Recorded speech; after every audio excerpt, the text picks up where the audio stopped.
Hi everyone, welcome to the short video regarding coaching and mentoring. My name's Phil Kelly. I'm the Managing Director here at Noctis, and joining me on the video and the webinar tonight is Nathan Abbott, who is the Head of Human Performance here at Noctis. Now, both of us got a wealth of experience within the field of coaching and mentoring and across many industries, to be honest, from whether it's the corporate world, public sector, and also across the sporting field. So I think it'd be really good for myself and Nathan to have a discussion today about the similarities and the differences between coaching and mentoring, what sort of skill sets required in each discipline, and also what you're likely to learn should you want to take your coaching career any further. So first off, Nath, how are you today? Yeah, I'm good, thanks, Phil. How are you? Yeah, I'm all right, actually.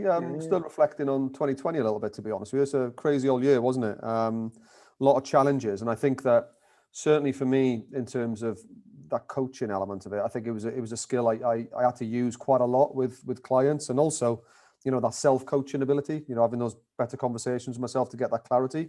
And I think coaching is probably going to be a skill much more in demand in the future for many reasons, which we'll go into later. What about yourself? What's your thoughts on that?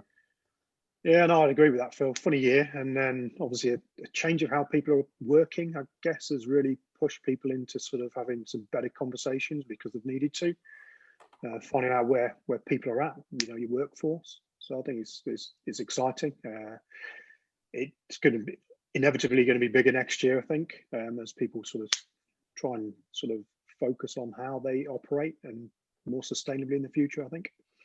Yeah, and I think what I like about the coaching skill is that the fact that it allows you to bring yourself closer to your staff or your colleagues or your peers, just have those better conversations, builds relationships, and therefore builds trusts, and that great foundation that we talk about so widely about the ability to then perform from a great base, creating that alignment. So if we go back to real simple question then, coaching and mentoring, two different strands, very much overlapped. You know, even our courses are called coaching and mentoring. They kind of come under the same umbrella.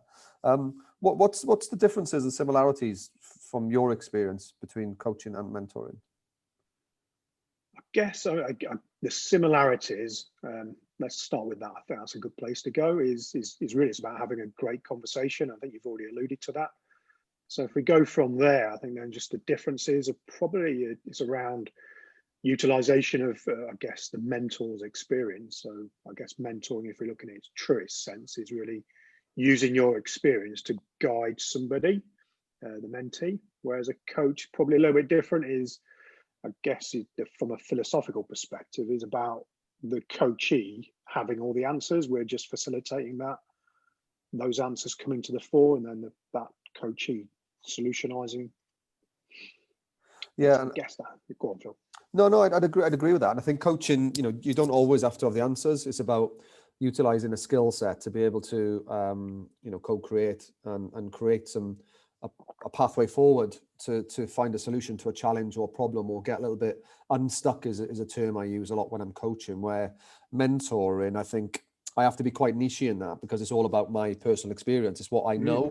It's what I know to be true. So it's almost like a bit more, well, when I was in that position, this is what I did. Maybe that would work for you. Where a coach is more broad than that. And, you know, we may not have got the experience of being able to advise, but we can use a different skill sets for the other person to maybe have a different style or a different thought pattern. Yeah, I think of it as a continuum sometimes. Phil, I don't know about you. I really struggled when I started thinking about coaching and mentoring and then trying to differentiate them. I don't know, do you find you slide up and down this scale even in conversation, just using some of your own experiences? Or yeah, absolutely.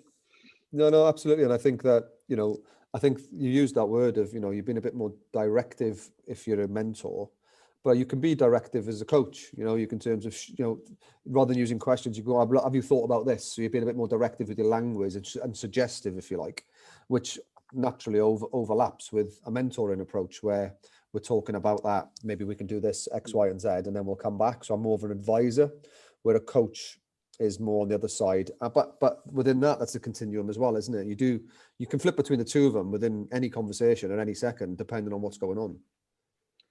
Yeah, I think it's important to recognize that, and just sort of, you know, when you do shift, I think we've got to work with the clients and just make sure they understand that we're just shifting a little bit, perhaps, as well, just so they've got some clarity and just, you know, just so they understand we're going to can I just drop this in for you now?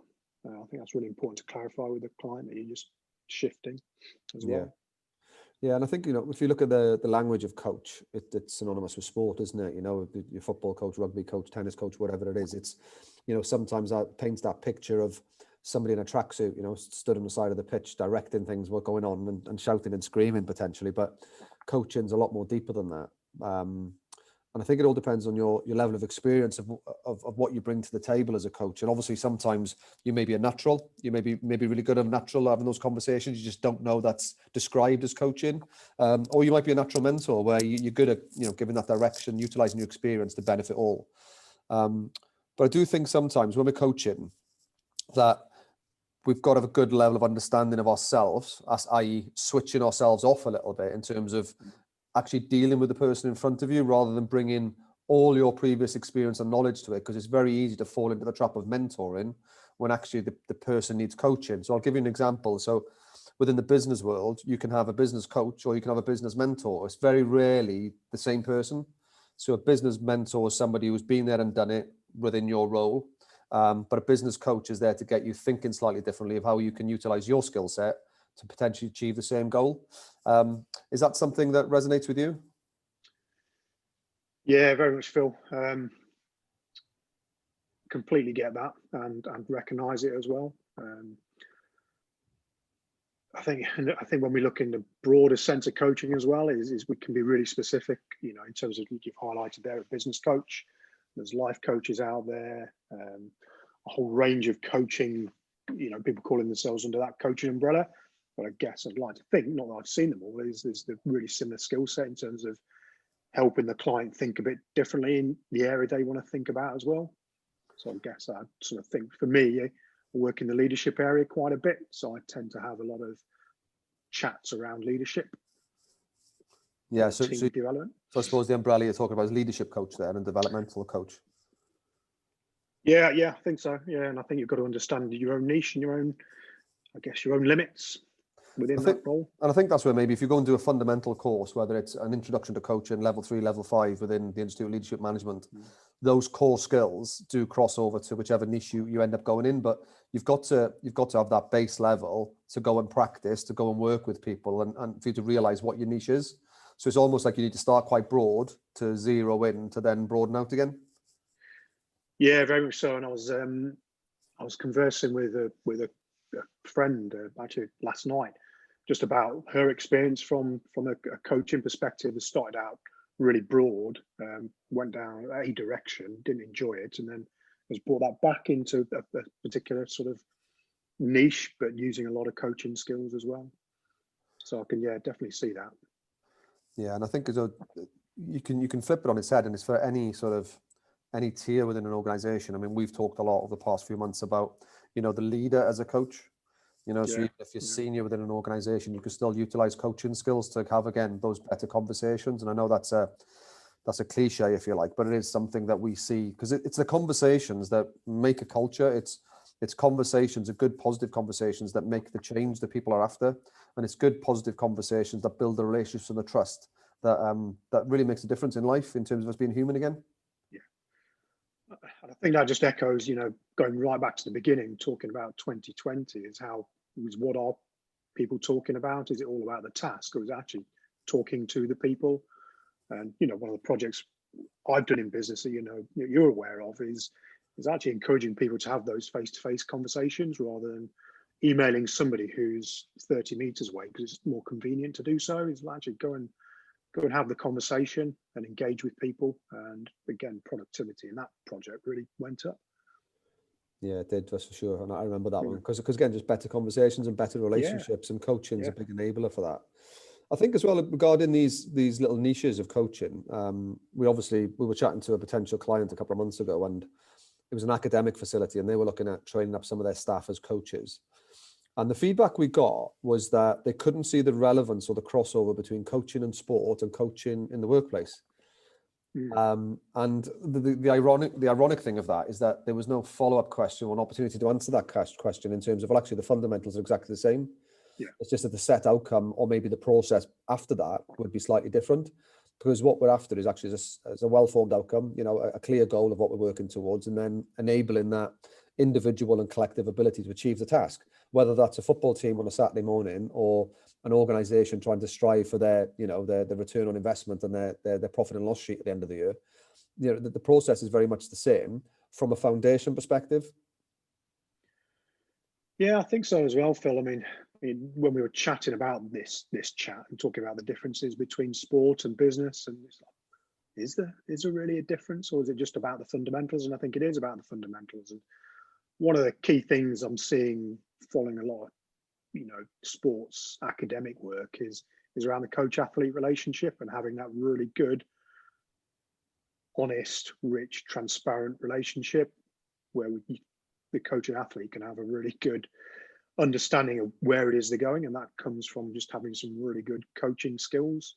Yes, the coach, sports term, has some good technical knowledge, but just having those really good conversations. Yeah, and you sparked a thought there, Nate, in terms of, I think the one difference in terms of coaching in either side, sport or business, working environment, is that within sport, you've probably got a bit more time. And what I mean by that is the coaching takes place before the match day, before the race, before the event. So, you can set them a task, set them a problem, and go and explore with that. And they can give you some immediate feedback because they've got some designated time to go and practice that skill or drill. Where in business, it's almost like coaching is on the outside of their core task, not within their core task. So they've got to find time to go and set challenges for their staff, but there's not always an obvious time where they can go and practice that, if that makes sense. Yeah, absolutely. It does make sense. And I think we've chatted about it with a couple of organizations about being on that hamster wheel of you're just always doing and taking the time out to do that, which is really important because I think it leads to gains further on. Yeah. But certainly recognize that is just taking the time to do some activity with their, I guess, from a business sense, their athletes, whatever that looks like. So it's super important. I think it comes back to that word again of clarity, because I was chatting to an MD of a big successful UK business the other day, and he was saying that once every 2 or once every 3 weeks he has an hour with his coach, and he said, it's not a case of there's something wrong with me. It's just I like having that hour where I can bounce ideas, bounce my thoughts, and have like sheer clarity, not just what's going on within the working environment, but also within myself. So it helps me align my thoughts. And I was like, that's exactly what we do in terms of as coaches. We go in and help and enable people as coaches to be able to go and have that clarity of thought. And that's where I think if you're going to go and do a coaching course, you need to be going with a really respectable and proven organization where the trainers and coaches developing that skill set have actually walked in those shoes and are doing it now. So they're actually active and practicing coaches. Yeah, and I just, as you were chatting there about the client you were chatting about, is just triggered another thought on my clients. Is exactly the same conversation around. I was just listening and then just chucking in a couple of questions, and I sort of asked, "Is this useful for you?" He's like, "Yes," because I'm just aligning my thinking and just actually having the space to talk out loud and verbalize some of that thinking was really important for that particular person. Just asking those relevant questions that helped that client think and provide some clarity. So it's super important. Yeah, for sure. So in terms of, for yourself being a coach, and I know you've been leader as coach, I know you've been a coach developer within, Olympic programs with like British canoeing and British sailing, etc. And, wealth of experience with business as well. What's the benefits for you as a coach? What do you get out of it in terms of being a coach? For me, I think it's just seeing people grow. I like the challenge of it sometimes. And I remember one particular organization, it took me 18 months to actually spend some time with a particular sports coach, but it was just great because there's just that penny dropping moment. I was just like, brilliant. And then it just led to a really good conversation.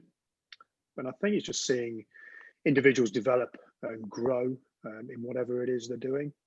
That's just really satisfying. Just knowing that you've had a little bit of a hand in that. They've done all the work, but you've just helped out a little bit, which has had a knock-on effect, positive benefit to the organisation, whatever that organisation is. What about you? What do you see? Very, very similar lines in terms of satisfaction of the improvements made. And I think sometimes when a lot of people are, given the life we all lead now, everyone's really busy, burnt out, struggling with energy, struggling with clarity of thought, struggling with patience sometimes, that once I see a little shift in their behavior and they get a more positive outcome, that's really satisfying for me. But on a grander scale, I think is when you're working with an organization or department, and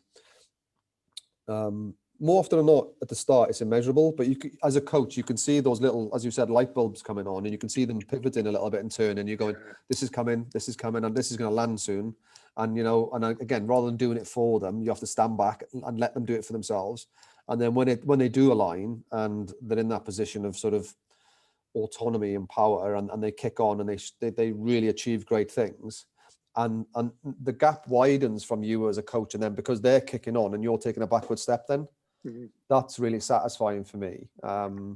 And especially when they say, from a positive perspective, I think our work's done, Phil. I think you've done your job. This is amazing.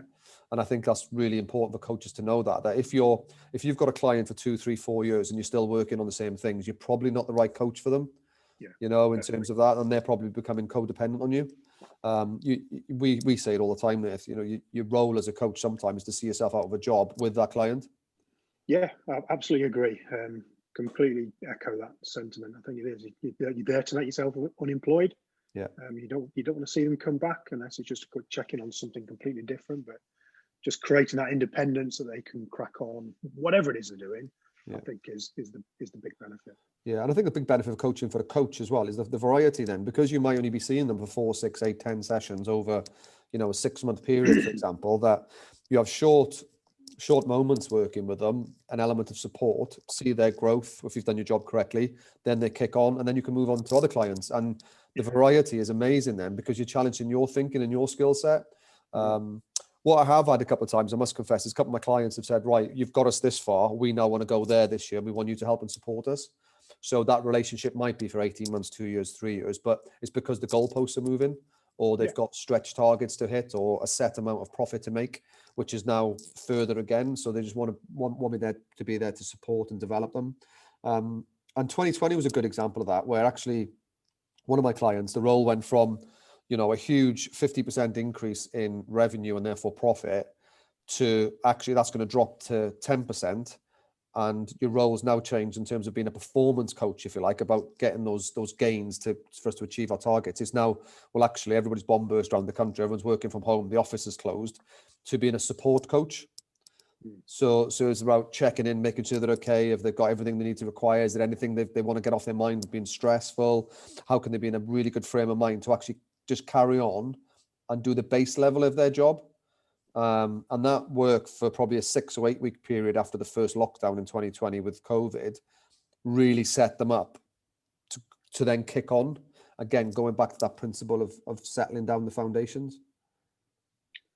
Yeah, no, that's really heartening to hear, isn't it? In terms of, yes, you've in one sense you've made yourself unemployed, but because they've achieved that goal. And I think that's the real thing about coaching is, well, we aim for something. We know we've got clarity about where we're going. Once you get there, there's always somewhere else to go. And if you've got that really good relationship with whoever it is, I think it's great that they want to go with you on that journey. But you've also got to recognize, I suppose, is again about those boundaries. It's like, well, actually, am I the right fit for this as well? But it sounds like it's a great example of where you're a great fit for them, and they're a great fit for you as well. You can support them on that ever-changing journey. Yeah, and again, that's a really good point. And I must confess that as a coach, we've both had them the last few weeks, where you have that initial call, that chemistry call, to see, if there is anything there, if we're the right choice. And sometimes you just got to be modest enough as a coach to say, well, actually, maybe I'm not the right skill set for you, or maybe the right style of coach for what you're trying to achieve. Or from a coach as well, you've got to very quickly assess what they're really after. So they might say one thing, but their goal might be something else, which is not aligned with you. And I think that level of humility to say, well, actually, we're probably not the best choice for this, whether it's me, you, client, organization. You've got to understand that you're not always going to have all the answers or the right style or questioning techniques, if you like, to help everybody. Yeah. Yeah, definitely. And I think sometimes taking that time to really get clarity about what that goal is can be quite difficult. Yeah. That can be hard. Yeah. And I think that's an obvious one for us to pick up maybe on the next video in terms of, right, everyone's talking about goal setting and getting clarity on that. Maybe we can do a short video in the next part of the series for people to understand why that's so important, you know. And I think we'll leave it at there, Nate, but thanks so much for your time. Pleasure. It's always a positive discussion talking coaching and mentoring, because obviously we're both passionate about it. And if you are obviously watching this at home and you're interested in learning a bit more about Pro Noctis, then the link's down below. Just hit on that. Come and have a look at some of our courses of what we're up to. And if you want to come and spend more time with the likes of myself, Nate, or the rest of the Pro Noctis team, I'm sure you'll get benefit there. So just for now, thanks very much.